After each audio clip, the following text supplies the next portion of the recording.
Ćao ljudi, ja sam Nemanja, bavim se dizajnom i digitalnim marketingom i kao takav posao zahteva da sedim po 12 sati dnevno. Usput, brak, trudnoća i sve što ide uz to je dovelo da ja se ugojim i dođem do cifre od 200 kg.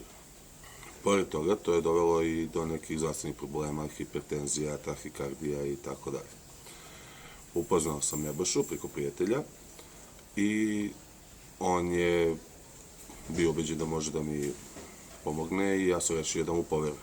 Počeli smo lagano prvo sa režimom ishrane i rezultati su bili takvi da posle 3 nedelje sam skinao 13 kg. Osjećaj je savršen, nisam bio gladan ni jednog trenutka, što je najbitnije, mogu da jedem apsolutno sve, znači samo u određeno vreme, da sad ne otkrivam program, ali vidjet ćete. Taj program ishrane je veoma lak i lako ga pridržavati. O Nebojši imam da kažem samo lepe stvari, u principu momak koji sa toliko verom u ljude i sa tolikom energijom da mislim da bi pokrenuo i planetu, a ne samo čovek od 200 kg da počne sa vežbama i sa ishranom. I ništa na kraju, hvala mu. To je to.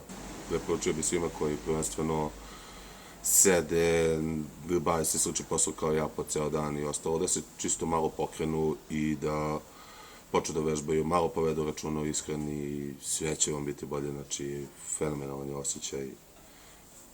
Idemo dalje, snimit ću, nadam se, neki novi video uskoro sa još manje kilograma, pa ćemo vidjeti.